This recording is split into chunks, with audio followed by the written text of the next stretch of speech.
It was great. Can't believe it. What a win. That was just the most brilliant game. Steelers never doubted them for a second. Hey, let's go Steelers! Oh yeah, no question, the Steelers are the talk of the town. The end of the game last night has everyone talking. What a nail biter. Ron was joking today. He was like, the whole season's been a nail biter. What are you talking about? I know, the entire season. I stayed up to watch the game too, so it was so good. So we are thrilled that the Steelers are in the playoffs. And we are thrilled to be back with you for another year of Talk Pittsburgh. And I'm so happy to be back with you. It feels like it's been forever. It's been 2 weeks, but yes, it's felt like an eternity. Yes, it has. A whole year change, really. It's been lonely, but I'm glad you're here. Well, it was a long break, but always so grateful for the time to be with family over the holidays. We got to do so much. At times I felt like a hermit crab. At times I was social, but that's good. That's a good balance. Nice. It was a good balance. We hope that you were able to make some memories. And now we are ready to do what we love, Talk Pittsburgh.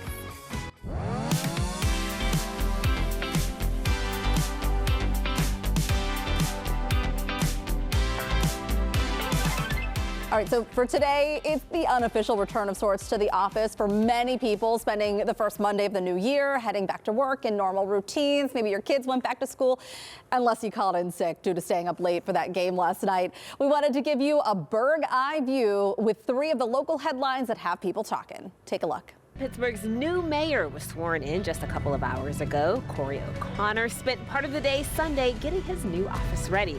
His wife, Katie, and his kids helped too.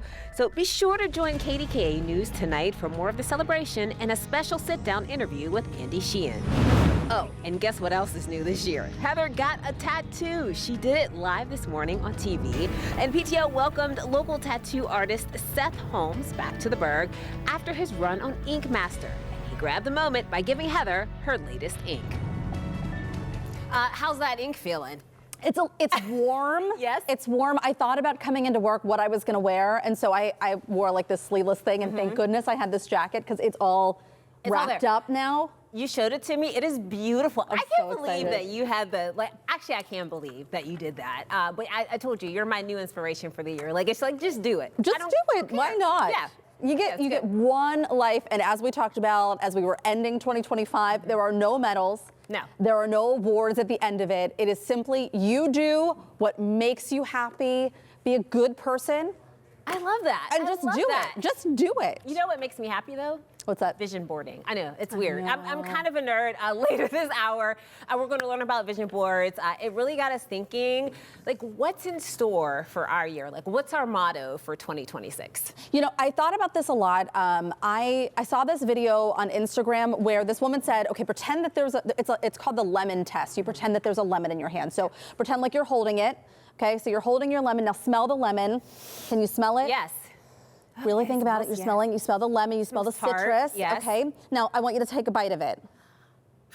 So in this test, this woman says that as you take a bite of it, you might even find that your mouth starts to get a little watery like it would if you were biting into a lemon, because your brain is that powerful that it can trick you into thinking it. And she said, now think about for one moment when you look at yourself in the mirror and you say something bad. Oh, yeah.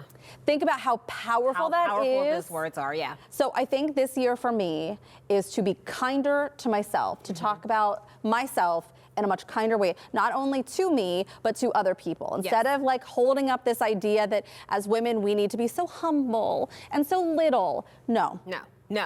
Big. I'm gonna be me. What about you? What's your motto? You know what? For me, it's kind of the same thing, but it's finding joy in even the toughest moments. Because happiness, it can be conditional on your circumstances and situation, but joy, you can be joyful even when things are really, really hard. And I've had some challenging moments last year. So this year, I'm just life is short, and I can be happy and find joy even in tough times. There are no awards. There are none. We're doing it. Ooh. Although Megan Schiller, who is joining us right now, might have an award for the cutest baby ever. Hello, guys. Megan is back to work after her maternity leave and is joining us now with little Meg. And I added to the drinks. Can I take her off your hands? Of course, if you'd like to. While I get situated look here. Look at that little outfit. Wow. Okay, well, Megan, Heather is holding She's doing so May. well. Yeah, how are you? I'm doing great. Yeah. You look great. You look fantastic. Thank you. Yes, I don't So, know if that's it's like the appropriate thing to say, but you do. Thank you. Yes. Oh my We goodness. slept, here and there last night. Okay, I know that. We very did a well. little sleeping, a little staring at each other, a lot of talking, So a lot of grunting. I want to. It's okay. Oh my She's like, I want to see the cameras, she says. Don't cry. Okay, here's mom. Here you go. Here's mom. Here's mom. I know. You see her. So I want to ask about coming back after baby number 2 because I Yes. remember very much when I was coming back after Lila how I felt like this is wrong. I should be with. Why am I going back to work? And then when I had Sunny, I was like, get me back to people. Help. So are you feeling like a mix of those emotions? It's hard because you realize how it's going to feel because you've already done it once before, Yeah. but then it's almost kind of worse because you know what to expect. This Yeah. is the first 5 days back. Yeah. I had a little taste of it last week, so I feel like I'll probably be exhausted by 2 p.m. Oh on yeah, Tuesday. well there is Yes. that. I'm going to need an IV and 6 coffees. I but- can imagine. When I walked into the dressing room, I walked in and Megan's in there. She's pumping, and I'm like, oh, hello. Even just walking into work, I scared 2 grown men at the elevator coming up because I had about 7 bags. Well, right, that's what we And do. they were like, "Oh, okay, we'll let you go. We'll let you go through first." Yeah. I said, "I'm sorry, it's bring your kid to work day." Well, you and know we what? have so many bags. This is perfect timing because she's already experienced her very first Christmas so soon. How was it? I know she did so well. She sat there and watched Quinn rip Open apart. presents. You want a little bit of this? Rip apart all of his presents. And she got some teethers and look some at cute her. little outfits. Oh my gosh, I love this so Oh, much. yeah, that was the first day back, so that was before the tears. But that's at Mimi and Pappy's house. This under our little photo shoot Look under at the that tree. face. It's her little smile. When I first walked up to her, she just gave me this cutest little smile. But she's been doing great though, really, like a dream baby. And Other are than you- the lack of sleep. Are you finding any difference between having a boy and a girl? Or do you see any of that at all? Not yet, not yet. She's a little calmer, I'd say, a little sassier though, in Yeah. a way. It's just so funny to watch their personalities develop, and also it's just such a joy to watch Quinn be so proud. Yeah, I'm so proud. I'm of her. curious because I know when I first had Logan, I had no idea what was doing. I mean, I got some advice from friends and everything like that, but I had no clue what was going to happen next. Do you feel more prepared this time around now that it's your Oh gosh, second? we were just talking about this yesterday. I really did. I felt, oh, I'm sorry, we're all out, baby girl. I felt much more confident with myself. I'm like, okay, no matter what is thrown at me, I know I did it before. Everyone's alive.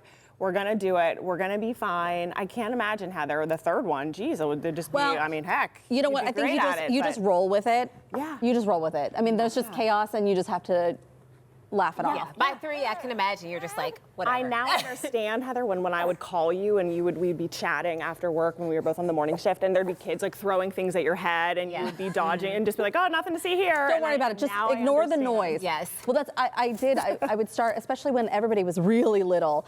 If I would take a call after my third, I would just say, "Look, you're going to hear screaming. Yes. Just ignore it. It's fine. It's gonna Everything's sound- fine." You can't control it, and it's No. fine. Sounded like It's you good. were fighting for your life, but now, as yesterday when we talked on the phone and you get it. heard Quinn throwing Yeah. things, and it's just We just had a conversation, yeah, and you that's get just it. what you got to do. Oh my gosh. That's just what you got to do. Well, we wanted to ask you about your motto for 2026. Do you have one? Have you even given? Is it Jeez. survival mode? Really? Yeah, we're hoping to get her back to sleeping Yeah. again. She was doing so well, and then like the day before we came back to work, she decided she just wanted to hang out at 3 in the morning. Gosh, how often are you up throughout the night? She was having me up every 2 Yeah, that hours, sounds which about right. was not normal though for her. So we would like to sleep, I'd say, and just be less critical on ourselves, I Yeah. think, Okay. and other people. Yeah, I just know, to just I love give that. people grace, give myself grace, give her grace at 2 in the morning when Right. she's crying. When she's crying, you're like, good. No, I feel you, girl. I'm hungry at Yeah. 2 in the morning too. Well, Get it. obviously motherhood is part of you, but your bread and butter here at work is investigations and local journalism. And so we're so happy that you could join us for this conversation because we wanted to talk about something that happened over the last couple of weeks. There was the news that came out that the Pittsburgh City Paper was closing after 34 years. To me, the City Paper was always that like quirky place that you could turn for these, like this local journalism that you may not see anywhere else. Right. Very like boots on the ground, community oriented. and really quirky articles too. Yeah, they had a lot of these really fun Yinzer stories that I used to enjoy. I mean, it just brought a smile to your face. Block Communications, they own City Paper, and they said they made the decision for financial reasons. The company also owns the Post-Gazette, and several months ago, I remember hearing about this and noticed it too. The City Paper, they stopped producing their weekly print editions, and then they shifted to a model that would be more quarterly. So I kind of feel like that was the writing on the wall right there. And then the editor, Colin Williams, the editor of the City Paper, he posted on LinkedIn, and he said that this is a end of an era, and I couldn't agree more. But the amazing thing is I went on and I read all the comments on his post, and it was so upsetting to see, though, so many people saying that they got their first start writing for the City Paper, that they went there to figure out what was happening in the upcoming weekend, the upcoming week. There is part of me that really wonders. I had this discussion a couple of times actually over break with various people about how I truly wonder if there's going to be this reversal of how we get our information, because even seeing the City Paper close up, everything that we're seeing with AI, every information that we're getting, every bit of information we're getting from social media, like you have to question everything. Absolutely. And I wonder if we're going to go back to journalism as we know it, if we're going back to watching the news at 5 p.m. and reading the Post-Gazette and reading the City Paper. And also the frustrating thing is like the need is there, right? So many people said that they would refer to this if they were having family members or friends come to town, what's happening in Pittsburgh. Yeah. And so if that's not there, how are we attracting people to Pittsburgh? Yeah.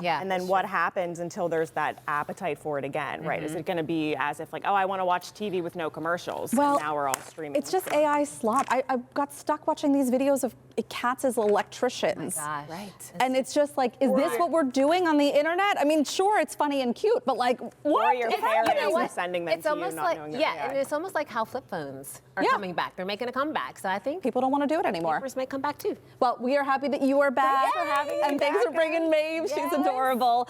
Well, still to come on Talk Pittsburgh, we are taking a field trip. Boaz is headed to the Carnegie Museum of Natural History. If you've never been, now is the time, because this exhibit is bringing the world to Pittsburgh's doorstep. And we're welcoming in 2026 with a bold vision. We'll show you one way to meet your goals this new year. It's so easy, you can do it too. Go grab a pair of scissors and some magazines. Talk Pittsburgh. We'll be right back.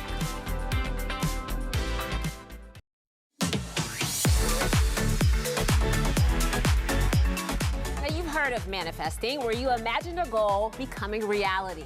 But if you're more of a hands-on person, we've got a tactile activity to help you get the things you want in 2026. Professional vision board creator Kathy Grush showed you the ropes this morning on PTL, and she's back to finish the job. Welcome back, Well, Kathy. thank you I'm so glad that you're here. And I was excited to see you because vision boarding, it's my thing. I shared with you a vision board that I did. This was several years ago, and you were pretty impressed. I was proud of it. Love that. Yeah, the box idea. Actually, I hadn't really ever seen anybody use the box, and I really like it. Definitely people put them in frames.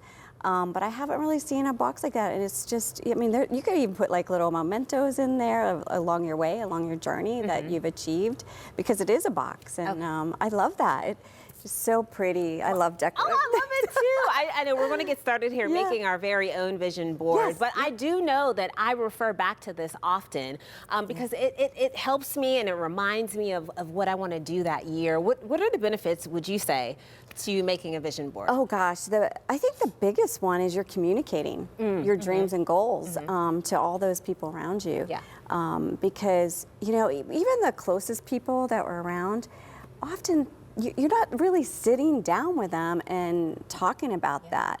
You get you're up here, right? Right. But you don't really express it, and they don't really know what's important to you. And like my husband and I last year, we did our couples board, which I didn't bring here because I showed it last year. Yeah. And every morning with our coffee, it's in front of us, and it's just so important. We start to communicate. We're we communicate so much more since we have that vision board. We talk about it. We're like, you know, especially if we travel or do something that is our board related, we come back and we're like, well, what did we like about it? What didn't we like about it? And we take notes. Yes. So yeah, I love that. I'm just really passionate like you are. Yeah, I am. So. I will say it's kind of a nerdy thing. Okay, so let's get started here because we're going to bring those ideas out of our head and put them on paper here, yes, right? Yes. That's the goal. So I brought you lots of magazines, and then I got scissors, and I've got glue. So I'm really big about the magazines. You know, digital I think is great. I'm like, you know, a big computer science person, and you know, for 40 years programming. But this is just really important to just allow yourself time to reflect and find out what really speaks to you. So I kind of look at this as more of a serendipitous, magical experience. Yeah. And I think most people from my experience with my vision board parties, you can just see them come alive. Okay. You know, because they are taking time. The phones distract us, the computers distract us. They sure do. And where I recommend using those are once you really have a vision board and you've used the process to self-reflect and you know, take that time to deep look into yourself.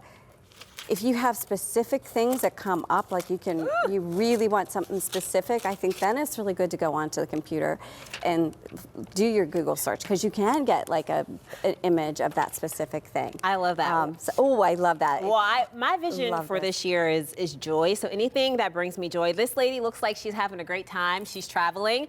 So yes, I cut her out. And I love that you already know your theme for the year, because for me, it's really important. Like last year, it was all about purging and organization. And what happens, I think what's great about a vision board and taking that time to self-reflect in a serendipitous way, you can start to see like a theme kind of rising out of it. Yeah. And then what I often do in my vision board parties is ask them, what is that theme?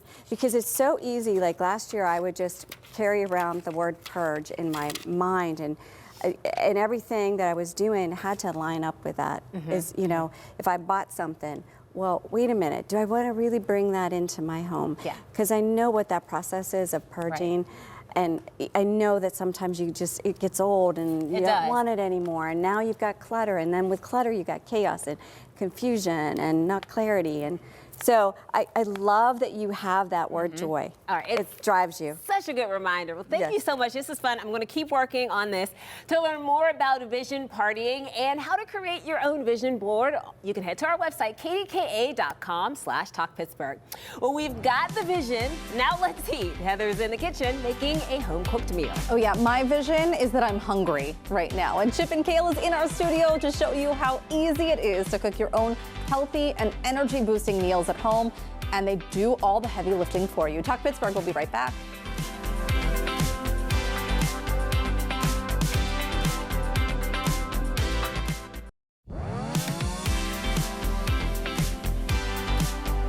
There are so many benefits to cooking at home. You can save money, that's a big one. Choose your own ingredients, and of course, portion control. But if you're not good at grocery shopping or planning, it can feel overwhelming, but it doesn't have to be. Local company Chip and Kale creates the meals for you and even chops your veggies. So all you have to do is season and saute. Zita Etzel from Chip and Kale is going to show us how easy this is, because this is what you do. This is your bread and butter. Correct. Tell us how you got started with Chip and Kale. Well, I got one of the defective husbands. They demand dinner.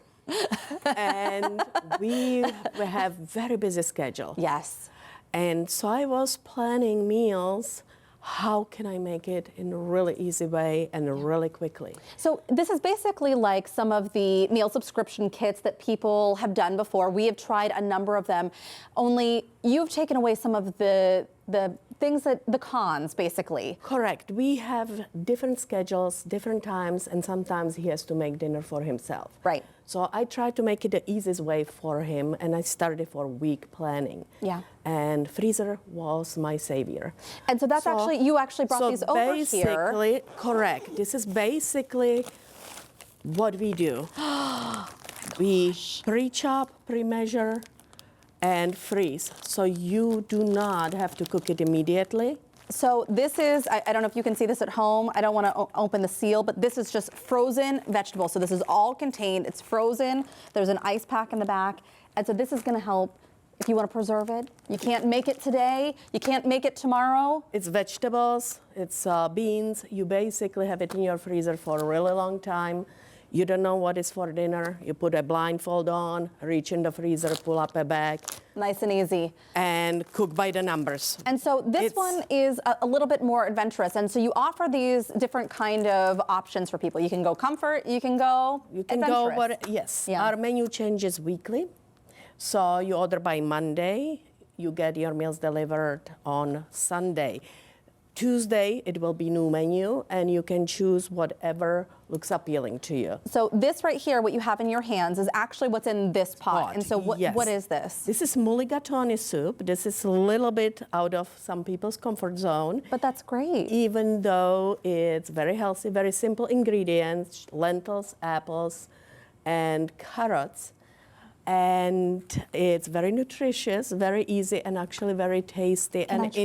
Absolutely. Can I try some? I'd love to do this. One of the things you were telling me too is that you don't include protein because you want people to be able to add in. We do include protein, Oh, you but do? it's a plant-based protein. Lentils are very nutritious. Got it. Full of protein, full of fiber. Right. You can add chicken if you want to, or anything. You are in control. Love the smell of this. I do have. Oh, yeah, that's probably better. Which bowl would you like me to use? That one? You can use the bowl. You can get some cilantro. And thank you so much for correcting me too, because of course we know how much protein comes from some of these other options. Yes, plant-based protein is much easier to digest. Yeah. Because of the fiber. Also has curry. It is a curry, yes. This is a fusion, Anglo-Saxon and Indian fusion. That, oh my gosh, it's amazing.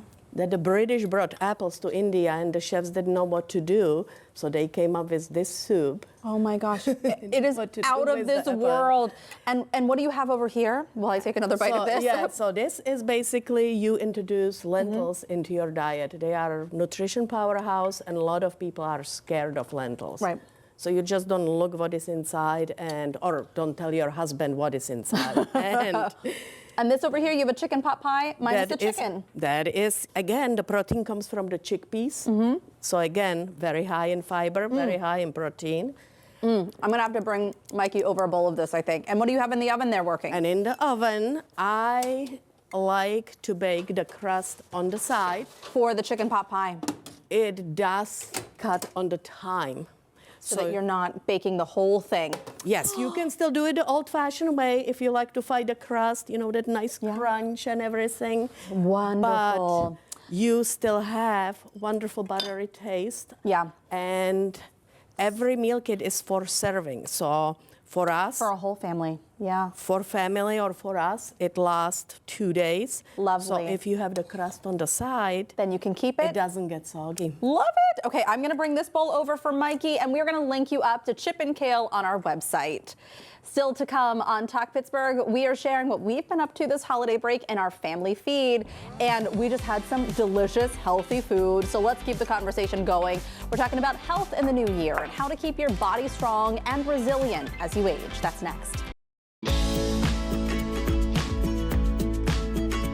Welcome back. We want to talk about our family feed for this week because you've been out for some time, so I want to see kind of what you've been up to. So I wanted to share with you how we celebrated our New Year's Day. I cooked, and I don't know if you in your house have a tradition of doing like pork and sauerkraut or anything like that, but we had our really good friends, Dan and Bridget, over and their 3 kids, and I made a pork loin, and we had just a wonderful meal together. We laughed, and the kids sat at it's really our art table, but they made it the kids' table. Okay, I love that. And they had the sparkling grape soda or grape juice. And I got my hands on a baby, which is always my favorite. That. But it was just really nice to get back together. We haven't seen them in some time. This was their first time at our new house, which doesn't feel new anymore, but they have 3 kids. Yes. You know, so I get it. Like, we're both so busy. Dan is one of my oldest friends. I met him when I was in 7th grade. That's when he first came into the Shaler area school district. And we have been friends ever since. And I love his wife so much. And so I'm just so happy that we were able to get together over the break. Yeah, it sounds like you had a really good time. What about you? For me, there was one of our PTL viewers actually and Talk Pittsburgh viewers. We were at the toy drive that we did, and she gifted Logan a train set. And honestly, I cried. Like, she was like, "It's okay, Mikey." I'm like, I didn't expect that. And so we put it together over the weekend, and he loves it. So thank you so much, Lisa. Her name is Lisa Burkett, and she is wonderful. She comes every year to the toy drive. So thank you so much. Logan loved it. And then we went to the museum. This is the first time he's ever been there. He loves dinosaurs. Yes. So every time he saw a dinosaur, he's like, "Roar!" That's his thing, "Roar!" Oh gosh. And so he ran feral all around the museum this weekend. So sorry if you saw him running around, but nothing was broken, nothing was, Mikey, I have some really good news for you. What's that? Well, Rocco is getting his big boy bedroom, and he is out of his dinosaur age. It's just so sad. But What are I you gonna do have with that stuff? I have some dinosaur stuff that needs rehomed. So this is perfect. I'm so glad you shared that. He's gonna love this that. This is wonderful. Looking forward to that.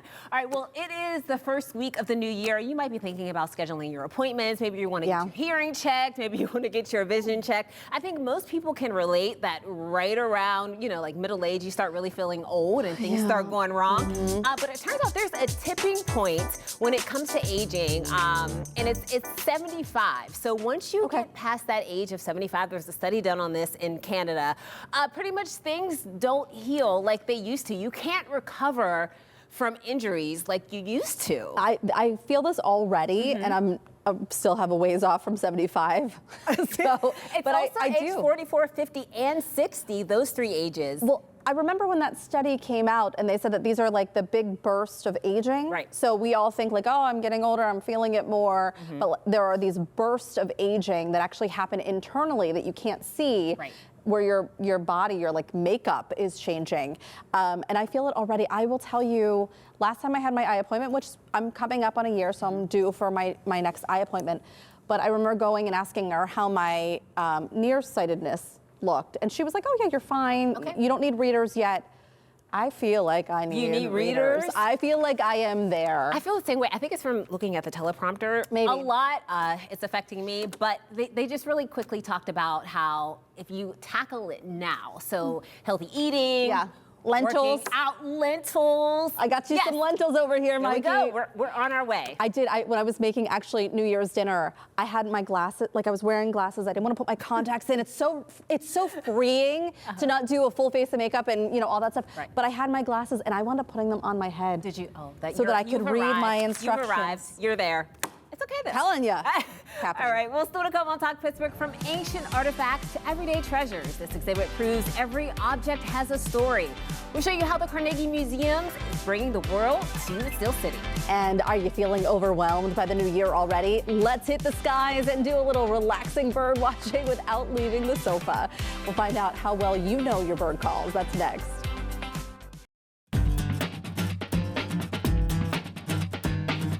It's a bird. It's a plane. No, it's definitely a bird. Today is National Bird Day, and we're doing a little bird watching without leaving the warmth of the indoors. Yeah, so here's how it works. We're going to show you a bird and give a few facts, and then see if you can identify the bird before we do, of which I feel like you're going to win. I don't know this. I don't know this I either. like birds a lot, but I have not been able to identify them outside of like the very obvious ones. Right. Like on my own. Like a pigeon.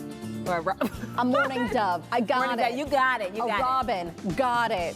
All right. Outside of that, I don't know. You don't know. Okay, let's start with our first one. Our first bird, it is always decked out in Pittsburgh pride. Its migration pattern takes it through our city, so you've seen these around. We have an audio clip of its call, so let's take a listen to this.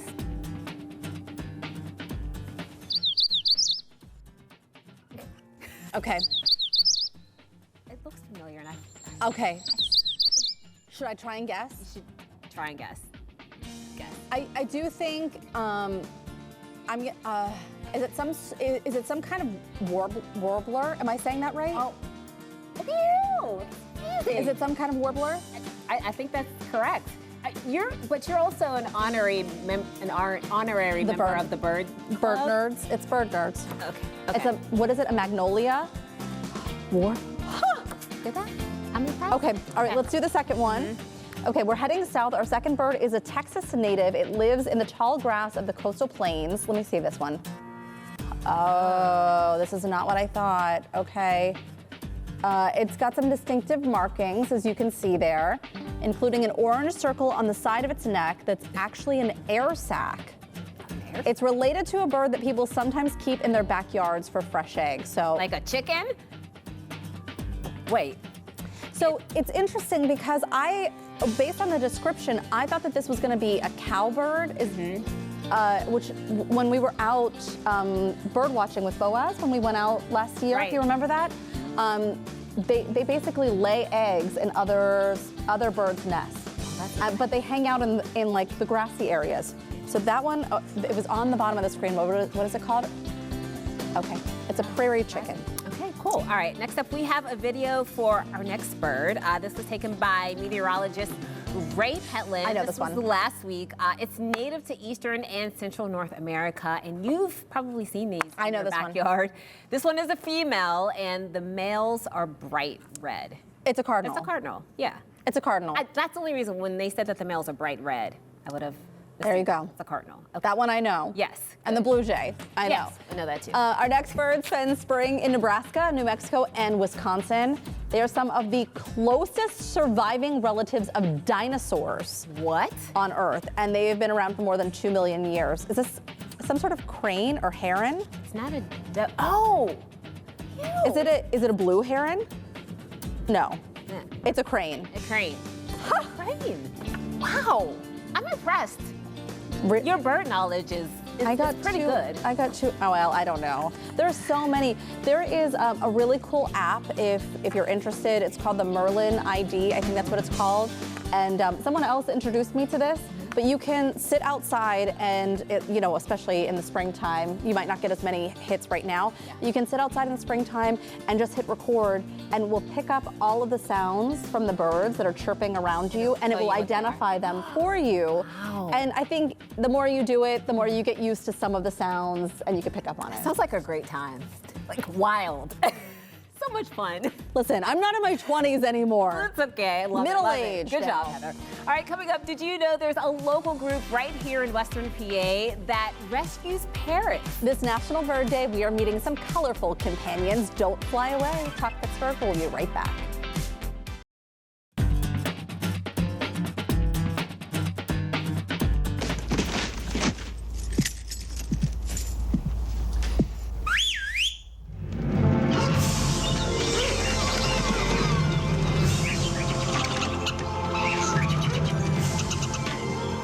Classic. There's nothing like coming home to your pets, but what if, like Ace Ventura, your pets could actually talk back?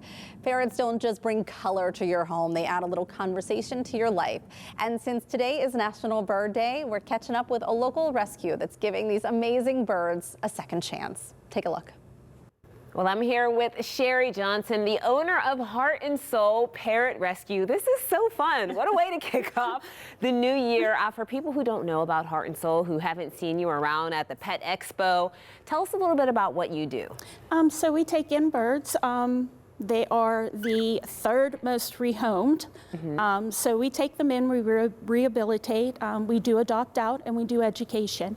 We also do emergency boarding for anyone that needs us. Okay, so. and this is just parrots. Just that you parrots. Okay, and you brought some really friendly faces with you. Let's start with who's on your shoulder right there. This would be Kita. He's my old man. He's 37. They live to be about 37. So he's kind of living his days out with me. Hi, Kita. It looks like he was giving you a kiss, too. And who do we have back here? So this is Patrick. He is a male eclectus. And this is Fifi, or Phoenix. She is a female. These are the only birds you can tell male and female by color. Okay, great. So, and this is one of your ambassadors here. What a beautiful bird. This is Maddox, or Mads. He is a very cuddly, loving, so we'll get you to hold him. This one in here, he is a black-headed Kaique. Okay. He just came into us. He still has to go to the vets. We do vet all of our birds. Oh, wonderful. So they do get to see a vet before they go into a home. Aww. Am I allowed to pet? He will not let you. Okay. This is one that you can. Come here. Okay, maybe I can hold him. Absolutely. Where did your love for birds come from? It started when I was younger, and then never had them. Just on your arm. On my arm? Okay. Okay, you never had them growing up? No, I did not. Got one when I got married to my husband. We got a little Nande conure and fell in love with all birds. So we were with a different rescue, and then we started our own. Yeah, we've been around we're starting our 8th year this year. That's amazing. So yeah, we're pleased. So now, I feel like he's talking. Can he say anything? I thought I heard him say hi. He does. He says hi. He says hello, Mads. Hello. Which is his nickname. Oh my gosh, he's beautiful. So for people who have never owned birds before, what should they know? They are messy. They are dirty. This one here, he's very dusty. So if I held him, and he cuddles, so if you want to drop your arm. And bring it in. Bring it in. He will cuddle into you. Oh my gosh. Okay. I feel the love. I feel the love. Yeah, I think he likes my hair. Yeah. So tell me about your classes that you do. So we do them once a month. You can register online. You follow our Facebook page, and we post them on there too. And it has a link to go into. They are $25, but it goes towards the birds, and it helps with feeding, vetting, grooming, the whole bit. So. And I asked you, I said, hey, do you have a facility where you keep these birds? And you said, no, they're all at my home. So how many birds do you have at your home before you Right now, rehome? I have about 30. Wow. I have had up to 70 before. And that's little ones. They're in the same cages. But yeah, and I have my own. So I have about 13 that are my own. Oh my gosh, so you have, it sounds like the aviary at your house.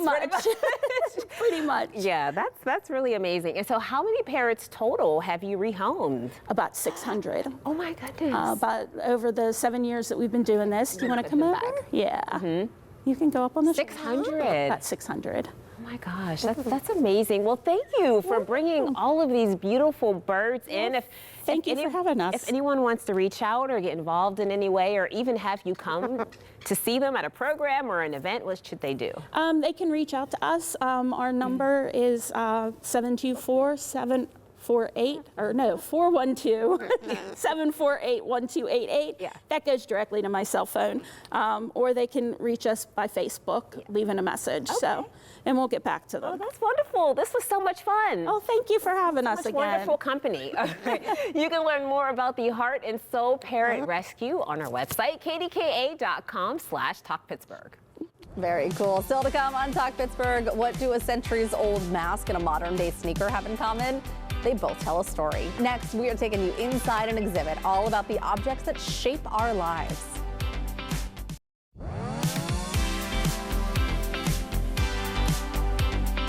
Pittsburgh has always been a city of stories, and now an exhibit is bringing them to life. The stories we keep at the Carnegie Museum of Natural History celebrates what connects us to cultures around the world and the people who've preserved them. Boaz takes you inside. I'm here at the Carnegie Museum of Natural History checking out their new exhibition, The Stories We Keep, Bringing the World to Pittsburgh. And this exhibit sort of lets you peek behind the museum, see how they operate. And I'm here with Stu, who's the Senior Manager of Public Programs. And so this exhibit sort of invites you to think about how museums become museums, how they get all their objects. That's right. We have 22 million objects in our collection here. Wow. About 1% of that is on display at any given time. So, but every single one of those objects, every single one of those specimens has a story to tell. And part of that story is how it actually got here. How did we collect it? How did we transport it? How do we care for it? Right. And speaking of caring for it, right behind us, you let people peek into this lab where people are actively conserving things. That's right. So we have multiple projects that are all happening here in our Visible Conservation Lab, our Visible Collections Care Lab. We have right up here in the front, our friend Tim Pierce. He is sorting micro snails today. How small is a micro snail? I was looking at some of those and they looked like about a grain of sand almost. Really small, yes. Wow. And then in the back, actually, our team in conservation is currently working on conserving, repairing a 4,000-year-old funerary boat. Wow. Yeah. So, From snails to 4,000-year-old boats. Exactly. I mean, every single one of those planks has to be treated. Yeah. And then ideally, we're going to put it back together and have it as a centerpiece in a new exhibition. Wow. And over here, we've got nets, we've got buckets, we've got milk jugs. Yeah, so we're talking about over here, this is part of our So Many Bugs collection of So Many Bugs. Invertebrate zoology is our largest collection here at the museum. We have an extremely large collection. And these are some of the ways that our staff will go out and collect those specimens. So these are different traps. I mean, obviously you have a net up there, but we have a light trap here for bugs that are going to be attracted to light. I so see. Those will reflect light and guide them towards the center. This milk jug here is going to collect, it's going to attract bugs that are looking for meat or carrion. So you would put a really nasty smelling sample in there, they fly into it and they get trapped inside. And we've got some examples over here of some of the insects in your collection. Yeah, so it's not just invertebrate zoology, it's not just insects, it's all kinds of bugs, whether those are arachnids all the way up to some crustaceans fall into that category. And you've got stuff representing every part of the museum. I see in this glass case over here, there's a little bit of everything. I see taxidermy, I see preserved plants, I see skulls. This is in sort of a sampler platter of everything that we've got here from our paleontology. Paleontology includes things like our fossilized dinosaurs, sure, but we also have an extensive paleobiology department. So we have fossilized plants, and then lots of invertebrates as well. And I love over here, some of the stuff is behind glass, but over here you really get to open up containers and peek inside. Well, part of the collection, part of the act of getting these things here is the discovery. So these are all examples of our collection that came from Ernest de Baillet. He was a baron, and when he passed away, we acquired his collection from his estate. It instantly boosted the museum in the world stage in terms of our fossil collection. And but if you think about it, these crates here, these would have been packed up. Very delicate, priceless items here, packed up, these specimens labeled, and then shipped across the country. This is 1903, by the way, when this is all starting. So just a very different time. There's a lot of risk involved in getting these things over here to Pittsburgh. Wow, well, Stu, thank you so much for the tour. There's obviously a lot more to see here. Sure. And because of the nature of this exhibit and because of the nature of that conservation area, there's always going to be something new to see here. Absolutely. We want folks to come here and really make connections to their own lives, what they collect, and the stories that those items have. Gosh, thanks so much, Stu. Hey, it's my pleasure. Really interesting. And to learn more about the exhibit, go to kdka.com/talkpittsburgh. Well, this winter season is a great time to visit a museum or check out an indoor event. Mikey, what are you looking forward to this winter? Well, there's a lot to look forward to in 2026, including the NFL draft in April. But let's start small and check out some events happening this month. Well, if you're a fan of nostalgia and hanging out with the whole family, you can head to the Totally Rad Vintage Fest in Monroeville, January 10th and 11th. Shop 80s, 90s, and Y2K fashion, play classic arcade games, and snap retro pics together. It's indoors and totally family friendly. And speaking of throwbacks, in Pittsburgh's Allentown neighborhood, it's 90s month at Bottle Rocket Social Hall. From Britney Bingo to a Bob Ross painting night, there's something for all the 90s lovers in your family. And finally, in Point Breeze, Winterfest is back at the Frick. This is a family-friendly event with live music from the South Hills Children's Choir, a hot chocolate bar, scavenger hunts, and of course, a tour of the historic Clayton House Winterfest. It's January 17th through the 18th. You can find more info on all of these events on our website. Talk Pittsburgh. We'll be right back. As promised, soup. I'm so excited about this, and I have a fork too to eat, and that's great.